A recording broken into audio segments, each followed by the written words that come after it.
Howdy, Internet. Ow. So my name is Madison Plant. I am currently a fourth year religious studies and history student here in Ontario. I am basically going to be doing a mini video game series thing that I'm going to post to YouTube, specifically for a final project for one of my courses. Seeing as I'm a fourth year, I'm almost done university. If I knew how to do effects, cue yay noises. Basically, I'm in this course called Religion and Video Games, which is basically looking at the intersection between religion and the virtual world. Now, the virtual world can literally mean anything from VR to Xbox video games, computer, any of that kind of stuff, and then even as far as going to like cyborgs, robotics, AI, like any of that stuff. We covered everything. Most of my fellow students decided to kind of look at the AI transhumanism movement, but I decided to stick with good old video games because I really enjoy playing video games. Not very good at it. I basically only really got into it in the last couple of years, I would say, when I got my first Xbox. I've been playing like Sims games and things like that since I was younger, but I never really got into the whole like Call of Duty, any of that kind of stuff until my brother and I got our first Xbox. And then we went a little wild. And after that, I decided, you know what? This is enjoyable, so I'm going to keep doing it. Basically, yeah, so I've been really interested in that. And obviously, because I've chosen it as my undergrad, I'm incredibly interested in religious studies and how religion just like affects the world around it, and also how the world around it affects and like manifests religious movements, new religion or religious identities and things like that. Basically, I look at religion not through necessarily a theological lens, although I will be making some theological arguments. I mainly look at religion through like a social, historical, just kind of through like what religion is in its core and how it affects the world around it, rather than how can I teach religion to others or how religion necessarily affects like people on an individual scale. Although that is a very interesting aspect, and I do really like enjoy that aspect of it. But I'm not going into religion for any specific like, I don't plan on being a priest or like any of that kind of stuff, which is often a question I get when I explain that I am in religious studies. It's often like, oh, so like, are you going into the nunnery? And I'm like, definitely not. Not that that's not a very valid thing to do. It's just not really for me. So basically, that's like a little bit about me and basically like what I'm kind of going to be doing here. This introduction video is basically just going to be laying out what the next 4 videos are going to be, or 3 videos. I haven't really decided just straight yet how many I'm going to be doing, if I'm going to do a conclusion or not.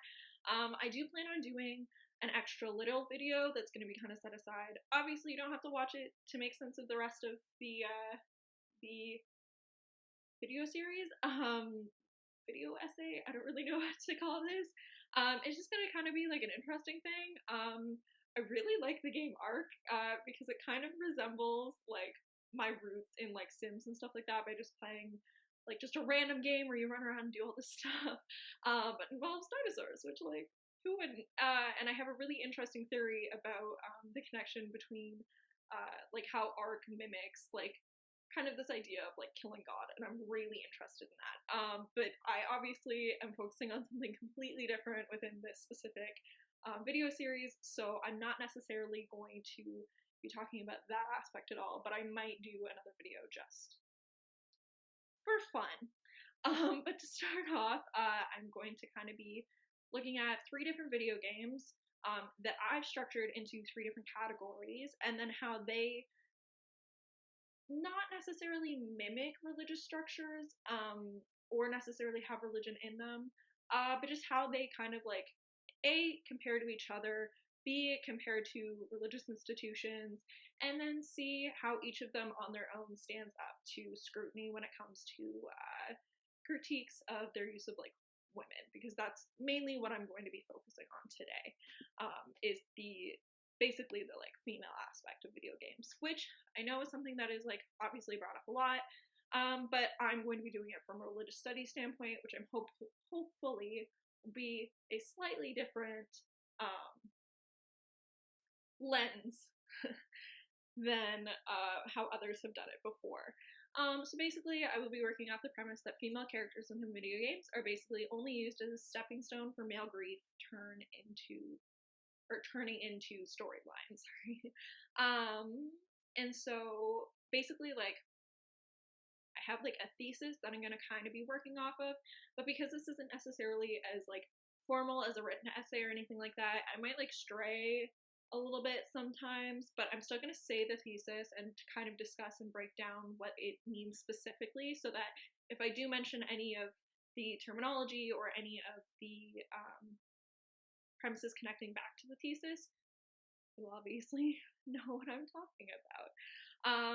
So the thesis basically is that highly structured games tend to draw on highly structured religions in order to create content that limit the autonomy and agency of female characters. Within this, I wanted to point out specifically that I'm not necessarily saying that every like video game is based on like a religious structuring or has religion in it or is religious in any like connotation or like way. It's more so just like they follow an incredibly similar structure and like and build up like specific religions. I'll get like further into that later because I'm also not trying to generalize all religions in all video games. It's just something that happens in a lot of them, and thus I'm just using the words religion and video games as a broader term. But I just wanted to kind of point that out, that I'm not saying that every single video game has religion in it, nor that religion impacts every single video game. I'm just saying that in general, religion is something that impacts, I would say, a very large percentage of the world, whether it be a quote-unquote looser-based religion like mysticism, or a more structured religion like Christianity, of which I will be getting more into. But in general, like the structure systems that both of those examples give can be reflective within a virtual world, specifically within video games. So basically my thesis, jumping back into that, basically means that the games with stricter plots and storylines, such as Gods of War, which is a PS4 game, which I unfortunately am not able to play because I only have an Xbox on my computer right now. And I was hoping to have my Xbox, or my friend who has a PC or a PS4. Oh my god. Here's that I can play that, but unfortunately with quarantine going on and everything else, obviously that's not going to happen. So instead, we're going to be playing Dante's Inferno, which is another example of a game with a stricter plot line, and how I'm basically going to be like discussing how games like these are heavily influenced by highly structured religions. And again, the structures are like highly influenced. But I'll get further into that obviously later, because Dante's Inferno is an actual game based on a religious, not mythology, but story. Anyway, this in turn, all of this happening that I've just discussed, is in turn affects the roles of female characters within the games, both in their relation to other characters, which for my case is agency, and their control of themselves, which is autonomy. Obviously, like, I put control in like quotations, because obviously video game characters are not necessarily real people. They are just coding in a game, but they are played by real people, and they like are sometimes made like off of real people. Like there's examples of like video games like Until Dawn, which use like real people as their framework for how they create the character, the personality, the looks, everything. But they do still have a major impact on the outside world, just as the outside world has a heavy impact on that of the virtual world. But I will be obviously talking more about that as I'm playing my video games and as the series is going on. basically, what I kind of plan on looking at more on like a specific scale is the sexualizing women in video games and how they are mirrored within like most religious traditions, which again, like I'm fully aware that this is something that has been talked about before. But again, I'm going to more like specifically be using it like as like a comparison point between both religious structures and within video games, and then how the two influence each other. I will also be looking at how there are oftentimes no stock options for women when you start a game. So obviously we've all gone into a game, and well, maybe not everyone, but like I'm hoping if you're watching this video, you at least know the, I don't know, base point for video games, which basically you log in, you get started, you set up, whatever, and then there are some games in which you can create your own character, which is great. It gives you like a little bit more control over like what your character looks like, how they act. Sometimes you can influence personalities and things like that. 9 times out of 10, those games will allow for an option for you to choose your character to be female, but not all of them. And then the other option is sometimes they will give you just like a lineup of stock characters and they're like, pick one of these and that'll be your person. And 9 times out of 10, they're dudes. They're all dudes. And you can't like change up the characters at all. You can maybe do some customization later on. Basically, you just got a bunch of dudes. And then there's the other games where your stock character is already just the character that they've chosen to have this storyline follow. Basically, like Dante and Dante's Inferno, you don't really get a whole lot of, I don't know, customization ability with that. They've already chosen a character for you. You're just meant to play. Witcher is another really good example. Sorry, all of my posters have decided to fall down today, so I'm just gonna rip that down. There we go. Anyway, but yeah, so like The Witcher is another really good example. Obviously, in a game called The Witcher, you are going to play The Witcher. Although, in that specific video game, there are also female Witchers, so like, and I know it's based on a book where the character is male and whatever else, but I'm just saying that if you're gonna adapt it into a video game, why not just change the genders up? I think it would be fun. Anyway, moving on. I will also be looking at the lack of female autonomy and agency within video games, and like how it kind of is the same within some religious institutions as well. And like, obviously, again, I will get into that more as like things progress, because it's kind of a more major part. Sorry, my computer is it's gonna be like 5 seconds if I just plug that in because I don't want it to die. Anyway, and then finally I'm going to be discussing how I will also be looking at how the effects of these gender stereotypes can have on men, specifically within plot lines where the wife or female character dies and the male story like then has to begin. I will also be looking at how this can also be kind of displayed within religious institutions and specifically within family structures and family dynamics within like stricter religious families.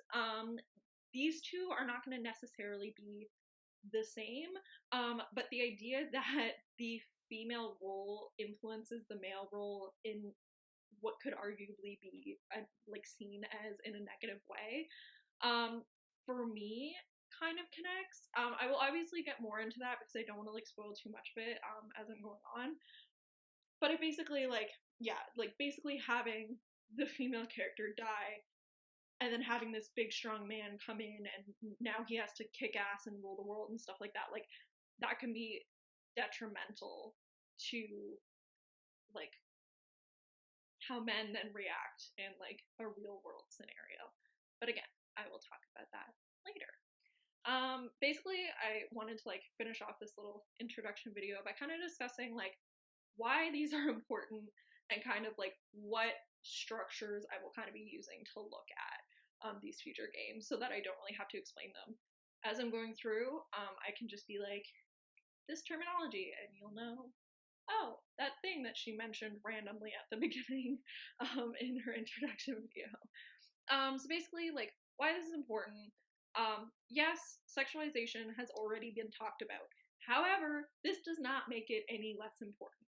I understand that it is something that most females or women, I shouldn't use the word female because that makes me feel kind of gross, but most women who play video games mention the sexualization of women within video games. And I understand that a lot of people find this annoying, and they're like, oh, well, like, if it's already been mentioned, you should shut your mouth about it. And it's like, no, this is a really big problem.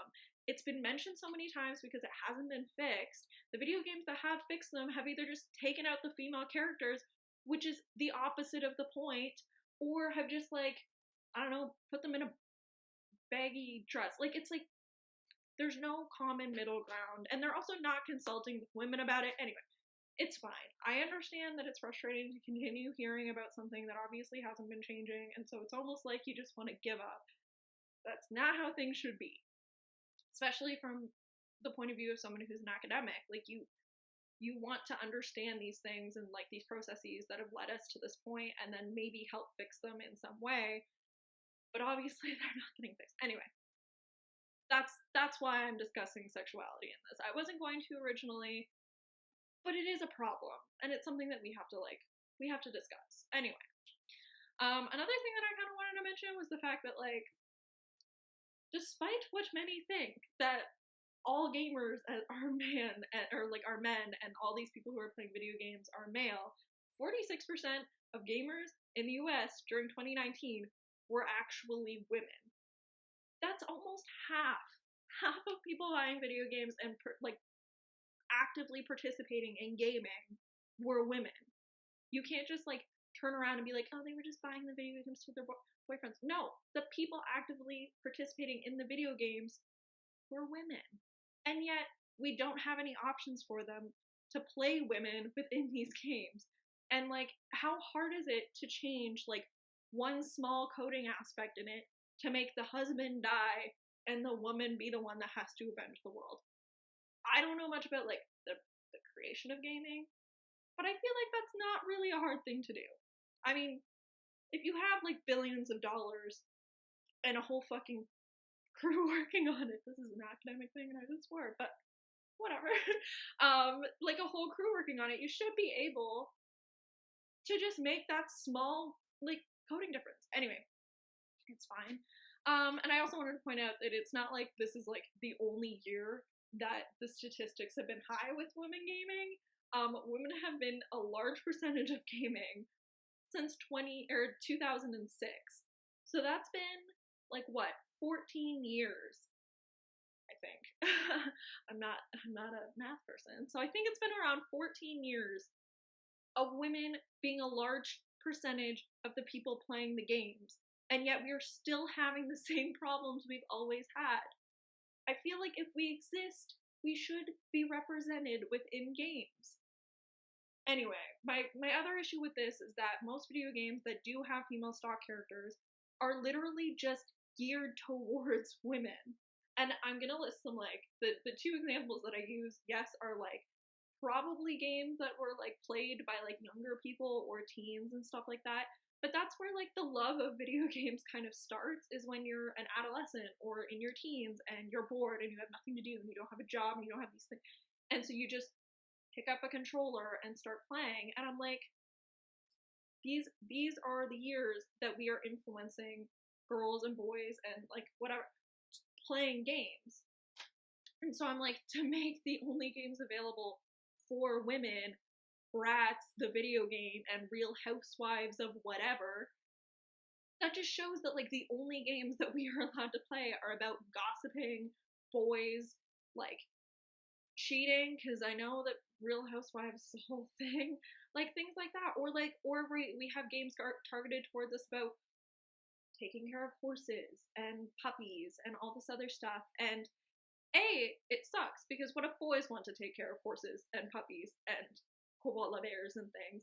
They feel uncomfortable buying those games. Luckily, my brother and I were around the same age, so we would just buy the games that each other liked, and then we'd play them together. So I got to go around shooting animals in his big hunting game, and he got to go around riding on a horse. It was great.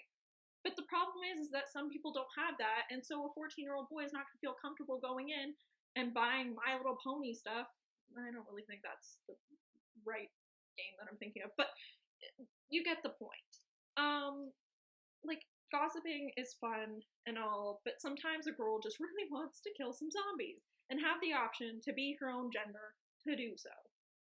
That's basically what I am promoting and hoping for from this video, even though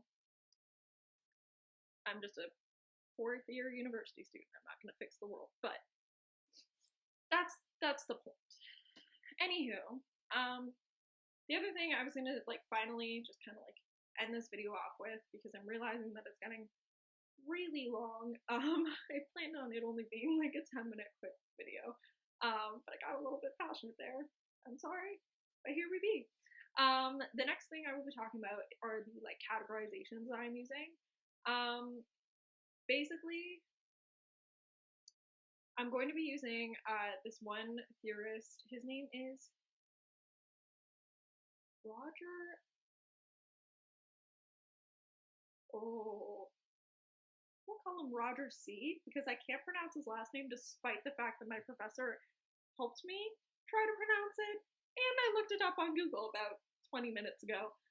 So we're just gonna call him Roger for now. I will be posting all of my citations and anything that I use in connection to these videos down in the subscription, or the subscription, down in the description list. So if you are really interested in reading more about them, you can totally do that just down below.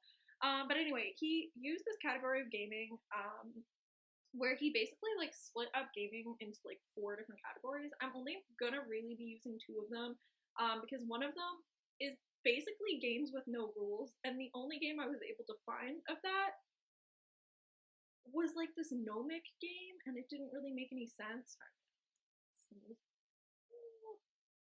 Allergy season during a pandemic is not fun. I'm gonna tell you that right now. Anyway, but it's basically games with no rules, which, although really interesting, I couldn't really find any that were video games. Because every video game kind of has some rule that you have to follow. And even if you like cheat, that still doesn't really count towards canceling out the rules. But anyway, and the other one was like chance games, which do exist in video games. They just don't really fit nicely into the categories that I'm using, but that doesn't mean that I'm completely ignoring them and saying like, these don't matter because they go against my theory, because they don't go against my theory. If I wanted to, and if I had the time to, I could totally go into all 4 categories. I just unfortunately don't have the time or the resources to do that. But I mean, I'm always down for like someone to, I don't know, not argue with me, but like present more evidence using the other 2 categories of gaming in order to show me that my theory is wrong, which is totally fair. Go for it. I think my theory is right, and I've done some research into the other 2, and they like, if I use them in the correct way, they totally do support my theory. So like, here we go. But anyway, so the main ones I'm going to be kind of looking at, and I'm going to butcher these words because I am not able to say things correctly 99.9% of the time. But Asian, I believe, is what it is called. And this is a type of game that is governed by strict rules and limitations placed. You can think of this through board game terms as being like Monopoly. There are strict rules that you have to follow in order to have the game be enjoyable. So, but in terms of video games, you can use those games which have stricter storylines that you need to follow in order to enjoy the game. An example of this, which we will be discussing moving forward, because I'm going to be playing it, and I've already discussed it a bunch of times before, is Dante's Inferno. The next category of gaming I used is called mimicry. For this one, I ended up splitting it into 2 separate categories. Obviously, like, Roger only has them as just being one whole thing, which is fair. I just found that, like, for mimicry, there was, like, quite a lot that you could kind of, like, shove into that kind of category of gaming. And there wasn't really any, like, distinguishing features between the ones that, like, more loosely followed them, and the stricter ones that followed mimicry, or fell under that category. So I use those kind of terminologies as ways to split them up. So I have strict mimicry and I have loose mimicry. Both forms are role-playing games that somehow have some rules and regulations, but you are not bound by these rules in order to enjoy the game. The distinction that I made between the strict and loose is that strict mimicry involves rules and plot lines which, if not followed, can still be enjoyable, but it is more fun to actually follow the plot lines than to just kind of go off on your own. So you won't be getting as much out of the game if you're not following some form of the rules, but you can still have a good time just messing around and doing whatever you want to do. These types of games also follow the routes and plots, these types of games also allow you to have like multiple plots that you can follow. So you're not just bound by one plot that you have to follow in order to complete the game. You can do as many different plots as you want. Sometimes you can do multiple plots at once. There's no real like strict one plot to rule or like finish the game. Or like even if there are like small plots you can do throughout that you don't actually have to like follow the main one.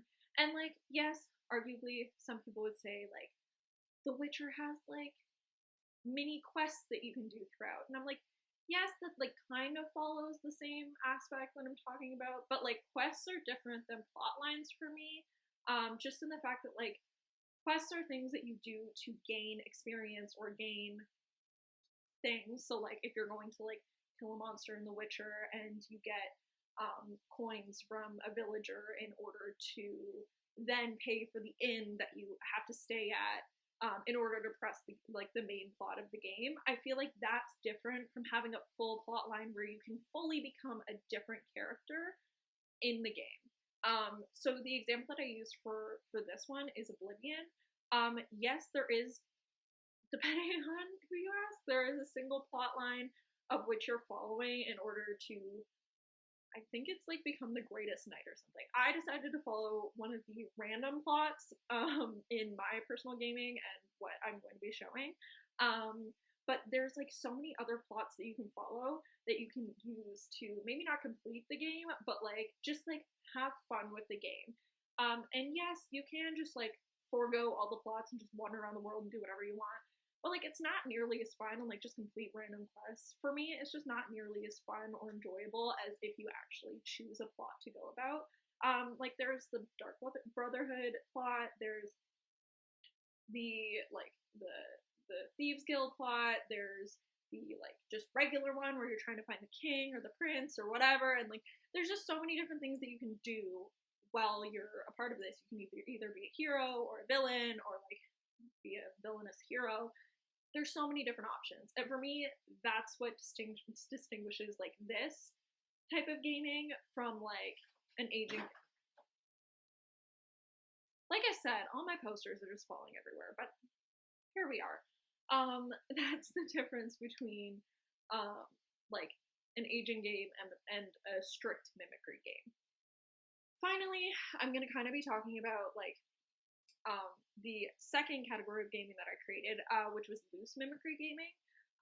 This, however, does involve rules and limitations, but these limitations can be worked around effectively and with the fun-filled help of cheats and mods.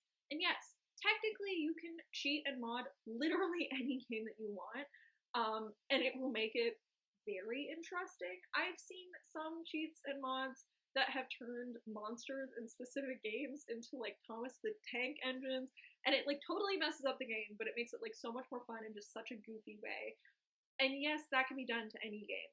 For this one, I'm specifically talking about like, I don't know, putting on God mode and just like punching everybody, or like advancing yourself so far into the game that like you don't have to do any plot stuff at all. You can just mess around and do whatever kind of you want to do. This form of role-playing can also be played without cheats and also without any need to follow any specific plot, but it is still incredibly enjoyable. So like we mentioned before, like you can, with like stricter mimicry, you can still just not follow the plot at all, and you can just like do whatever you want, but it's not necessarily going to be nearly as enjoyable as like completing quests and like actually following one of the many plots that you're given and like allowed to take on. Whereas these like the loose mimicry games, just wandering around the world can be like super satisfying and just like super fun. Like examples of these are like the computer game Spore. There's like The Sims 4. Any like really any game where like you can literally just Ark would be an example of that. It's basically like any game that you can just kind of play and do whatever you want. Like arguably, there is still an end game. Like in Ark, you're still gonna want to get up into the sky area where you're gonna. I'm not using any of the proper terminology. Also, so some gamers might get a little mad at me, but here we are. But you can go up in the sky area and just like kill the monsters and stuff like that. Like that's technically your end goal. But you can also just go around and get dinosaur friends and build giant like houses and things like that. And it's still equally as enjoyable, I would argue, as going up and completing the quest. Same with The Sims, same with Spore. So basically before I end this video, because it is getting long and it is a doozy, and to be honest, I could arguably redo another one, but like, I feel like I got everything I wanted to say out. I feel like this was a solid try, and this is like the 7th video I've made, so I think we're just gonna leave it at this, despite the posters falling all over the place, and this weird shadow behind me, and the fact that it is run so well. Anyway, I basically wanted to finish off by saying that I'm basing whether or not a game is strict and rules-based on whether or not they are equally as enjoyable without the plot and without the rules. So I know I use the word enjoyable a lot, and arguably different people enjoy different things and different people like different things. I'm basically basing my theory or like my premise on this idea that like a game would be equally, if not more enjoyable without the rules as it would be with the rules, and thus it makes it not as rule-based.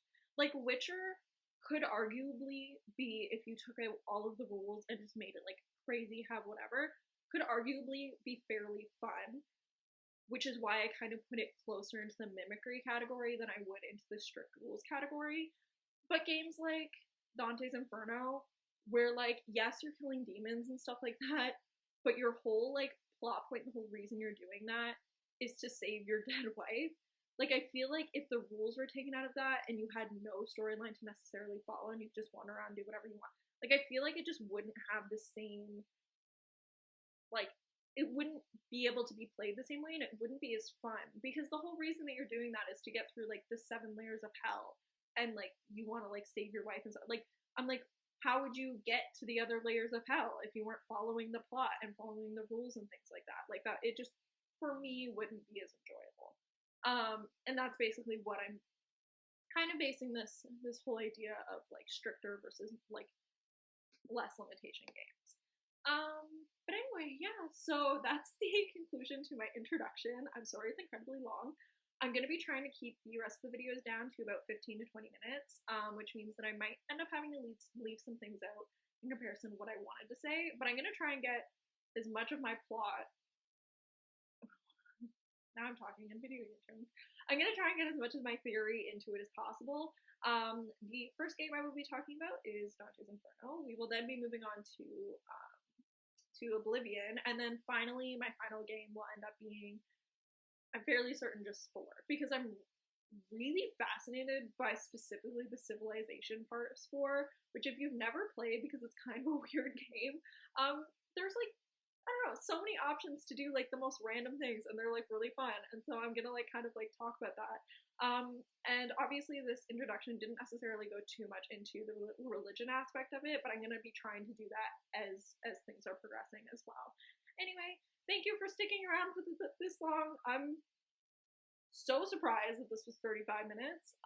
But yeah, I will see you in the next video then. Bye.